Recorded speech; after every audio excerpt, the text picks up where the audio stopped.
Di setiap suku akan ada muncul Tuhan-Tuhan, ilah-ilah dengan nama masing-masing, dan pasti tidak ada yang bernama kehidupan. Sejauh ini aku belum nemu ya. Dan yang artinya selalu ada atau hayah. Sejauh ini aku belum nemu agama-agama suku yang menggunakan arti atau makna nama itu.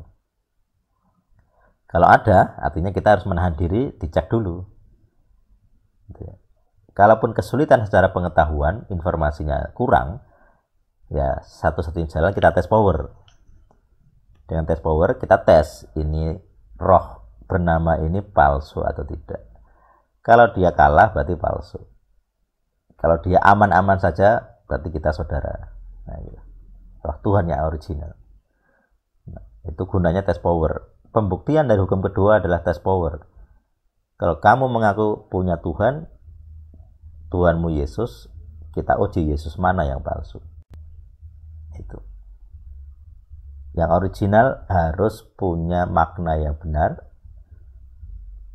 dari bahasa asli, yang palsu tidak akan. Dan sejauh ini belum ada setan yang menggunakan nama asli Ibrani. Aku belum nemu ada setan mengaku bernama Yehosua. Kenapa?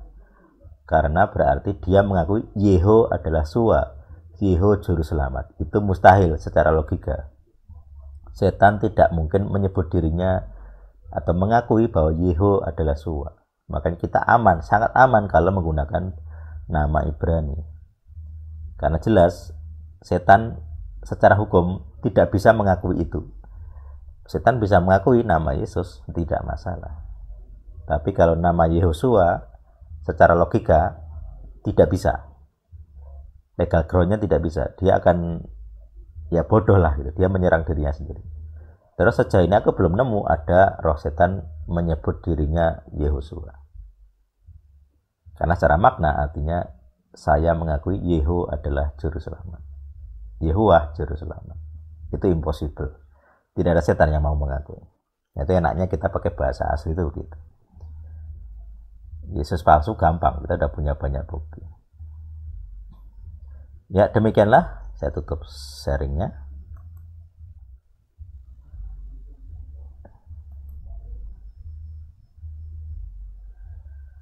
Jadi demikian materi dan bahan dari hukum kedua. Silakan kalau ada pertanyaan, komentar dan lain-lain, atau mungkin sharing. Halo Mas. Ya silakan. Suaranya jelas nggak ya? Jelas, dari saya jelas. Oke, mohon maaf nih keterlambatannya. Saya mau merespon sedikit nih, mungkin nggak begitu lengkap ya. Tentang jealous itu tadi. Jealous di dalam artian Tuhan itu punya satu sifat. Tuhan punya satu sifat yang aku kira tuh itu juga ada di dalam diri manusia gitu, jealous. Dan aku kepikiran tentang keluarga. Jadi di dalam 10 hukum Tuhan itu juga terdapat sifat-sifat basic atau sifat-sifat utama yang harus ada di dalam satu keluarga. Itu sih tadi yang tak pikirkan gitu, karena saat Tuhan jealous, dia tidak mungkin mau untuk menyelamatkan karena dia sudah ini tidak bisa ditoleransi lagi nih.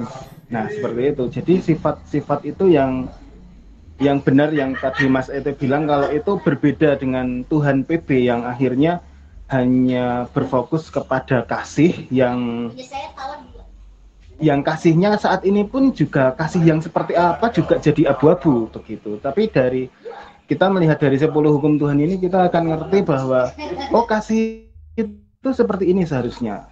Kayak gitu sih Mas. Ya, memang ini jadi orang Kristen mayoritas ya, mainstream itu terlalu menonjolkan kasih, kosah kasih, pokoknya kasih.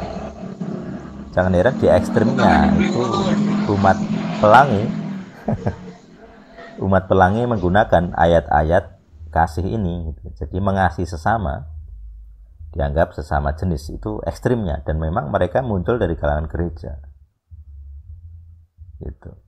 Jadi itu karena mereka tidak belajar bahasa originalnya, bahasa aslinya. Jadi misalnya dalam Roma 1 masih ada aturan bahwa hawa nafsu jasmani kepada sesama jenis itu sudah ada aturannya, sama dengan PL, sama dengan Torah gitu. Tidak ada perubahan gitu. Jadi kalau orang Kristen nyebut Yesus, nyebut gereja, tapi pelangi gitu ya, tidak mau menyebut pelangi sebagai dosa, nah ini Kristen apa? Yesus apa yang dia sembah, yang dia sebut di mulutnya itu? Berarti secara fakta dia menyebut Yesus lain yang pro dengan pelangi. Bahkan mungkin bisa dibilang Yesus tidak menikah karena pelangi gitu ya. Memang tidak nafsu sama perempuan walaupun dia lelaki lah gitu. Jadi kita hanya tahu yang ori kalau pernah ngerti gitu.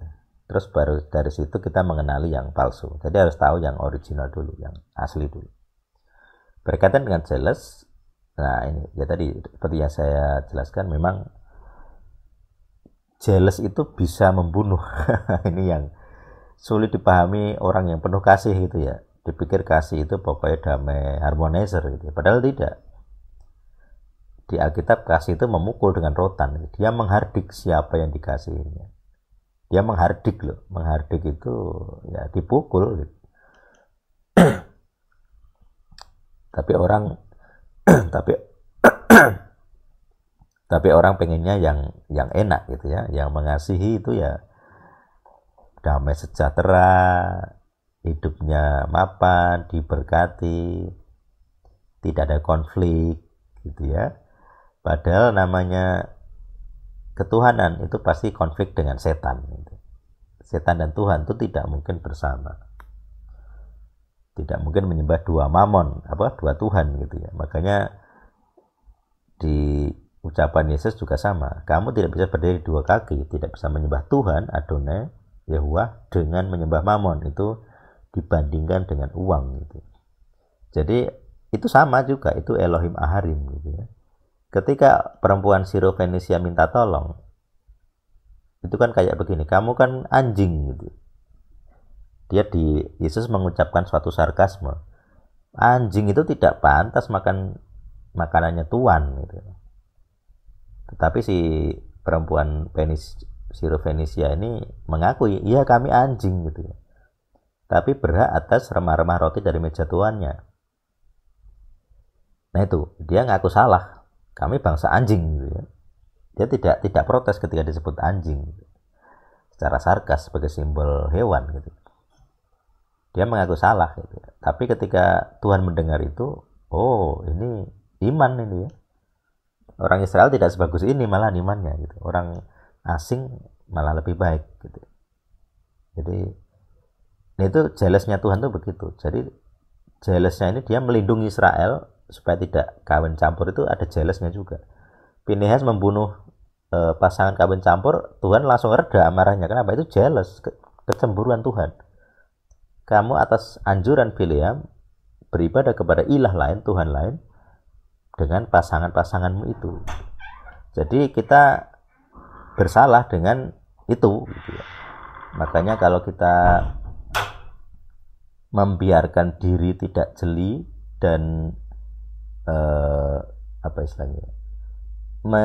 menyembah ilah lain, yaitu rasakan suatu saat akan ada yang namanya jatuh tempo. Seperti Emori, jadi Emori 4 generasi. Kalaupun tidak dihukum di masa hidupmu, keturunanmu ya akan dihabisi Tuhan gitu ya. Bisa dengan bencana, kemiskinan, kehancuran rumah tangga dan sebagainya. Banyak sekali kutuk keturunan karena hukum kedua ini. Ya, begitu respon saya. Silakan yang lain atau ada pertanyaan lain, komentar lain.